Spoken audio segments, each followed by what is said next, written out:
Hey everyone, a long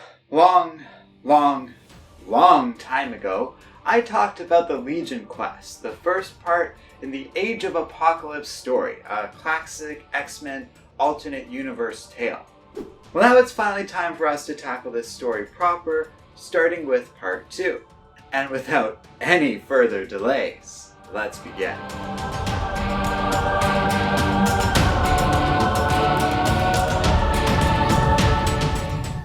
It is supposed to be raining in Seattle, but the world has been changed. As a man surveys the calling in the city, he dimly has a memory, the faint feeling of a name lost, but pays a little mind. He already knows everything is wrong. The man is a mutant, which is good because North America is no longer the domain of Homo sapien. Though he feels bad for the humans left behind, he has little time to dwell on them either.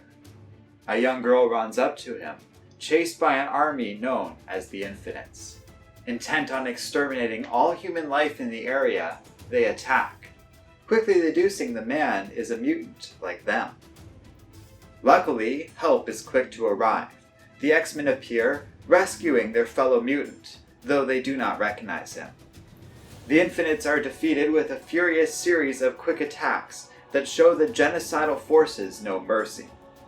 Their leader manages to get the head of the X-Men, a powerful mutant known as Magneto, at gunpoint. But the Infinite is quickly flash frozen and shattered by Iceman. Bobby Drake chastises Magneto for letting this attacker ambush him like that, but Erik pays it no mind, knowing he was perfectly safe, and only focuses on the destruction around him. The X-Men have lost much since the mutant apocalypse rose to power. Every day, the dream of Erik's long-dead friend Charles Xavier, one of peace between the human and mutant races, seems more and more impossible. Quicksilver is shocked to learn from Magneto's words that his father once believed in mutant supremacy, much like Apocalypse. But Erik explains that all changed when his best friend Charles was killed, under mysterious circumstances 20 years ago. As Magneto reflects on just how badly things have gotten, he is told the new mutant they encountered earlier is refusing to say anything. When Erik approaches the stranger, Bishop unmasks himself.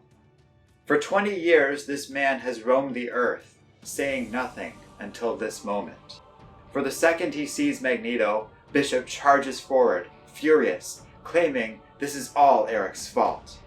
Somehow, thanks to his nature as a time traveler, Bishop remembers the world, before the Macran crystal shattered. In an agitated and confused state, Bishop tries to explain this, but only manages to rant and rave at Magneto for a moment before he passes out.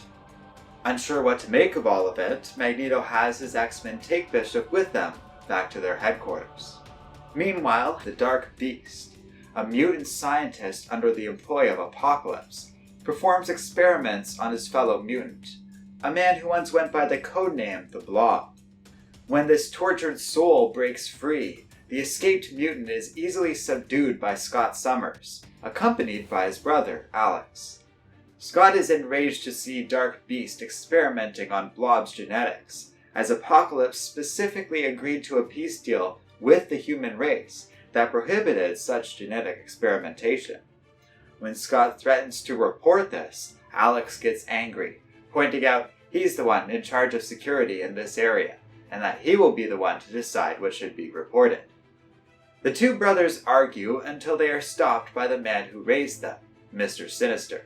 Sinister warns Beast not to continue these experiments, has Alex clean up the mess, and then leaves with Scott.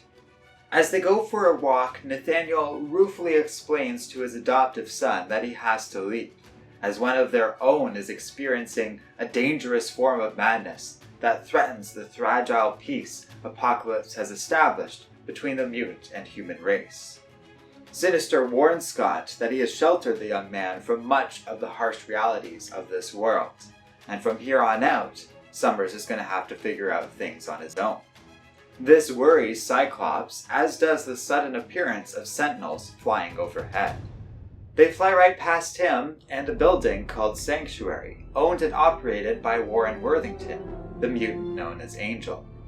The young mutant has used his family's wealth to set up a safe haven for both mutants and humans. To his adoring patrons, he introduces a performer named Scarlet, before a subordinate of his named Karma informs the man that he has a guest. Gambit has come by with a request to meet Magneto. Angel initially denies having any ties to the X-Men, but Gambit knows better, and points out Angel still owes him a favor. So Warren agrees to help Gambit on the condition that Remy never return to heaven. After all, Angel is already in a precarious position with Apocalypse, and you never know who is listening in, even here in his own club. The X-Men return to Westchester County, home to well over a dozen mutants, some of whom have been buried here. This is a safe place for mutants who don't wish to serve Apocalypse, and is protected by a series of special cloaking devices. Magneto and Rogue greet their son, named Charles, and they put him to bed as it is getting late. When they are finished, they go find Bishop, still half insane, and demanding to know what happened to Charles Xavier. With no surviving telepath on the team any longer, Magneto instead has Rogue use her powers to learn more about the man.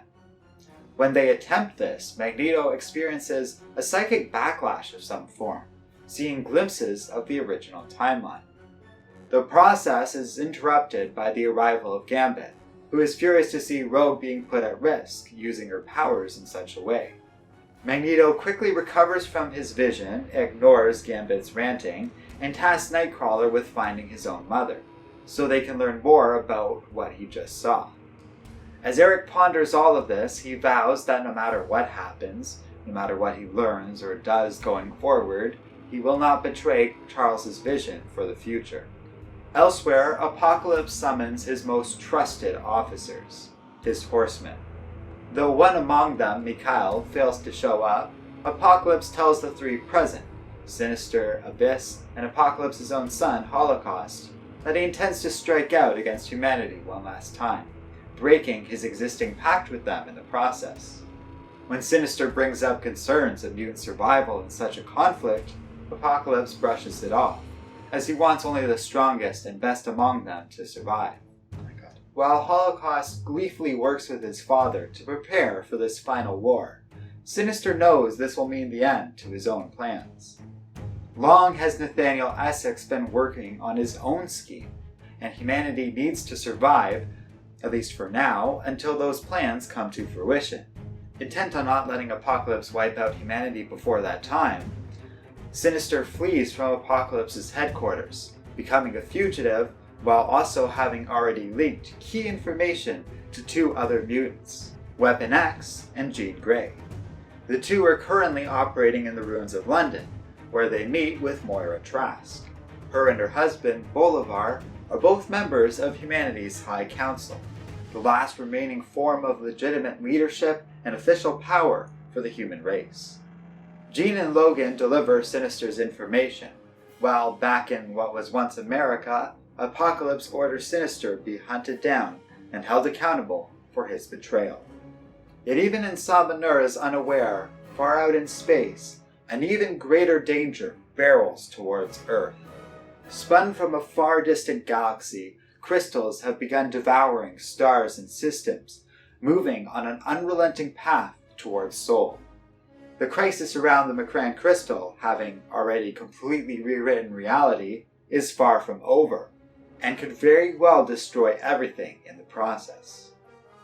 For mutants like Jonathan Starsmore, also known as Jono or Chamber, they are completely unaware of this danger, and much more focused on their day-to-day lives. Jono is not yet considered a full member of the X-Men, but is instead training with other young mutants like Paige Guthrie, also known as Husk, who he is romantically involved with, along with fellow mutants Mondo and Angelo Espinosa. Their teacher is Peter Rasputin, also known as Colossus. Peter joined the X-Men after fleeing from Russia, back when that country still existed before Apocalypse destroyed it, and he made his way over here after his brother Mikhail became a horseman of the Apocalypse. Because of all this, Colossus is a harsh and difficult teacher, though it should be noted that is very much required for the world Jonah and the others are growing up in. Kate, also known as Shadowcat, is their other teacher, and doesn't go any easier on the young mutants. On this day, a particularly brutal training session is interrupted by the sudden arrival of Magneto. Though technically part of the X-Men, the young mutants are carefully hidden away some distance from Westchester, so Erik is very unlikely to simply drop in for no reason. For many of the young mutants like Jono, it's their first time ever even seeing the famous leader of the team. Erik joins Colossus and Shadowcat for a meeting at their base. Called the Tomb, it is one of the last surviving structures in the Rocky Mountains, following the rise of Apocalypse. Magneto takes the teachers to meet with Bishop and tells them about the alternate reality he has gleaned from this stranger's mind. Erik mentions that while he is currently verifying these claims of a changed timeline by using Gambit and Nightcrawler, he still needs Kate, Peter, and the other students procuring the means to time travel, especially if what they learn turns out to be true. This will be no easy task, as Apocalypse killed all known mutants with time-traveling abilities. But the hope is that since that time, someone out there has gotten new powers and has gained the ability to travel through time.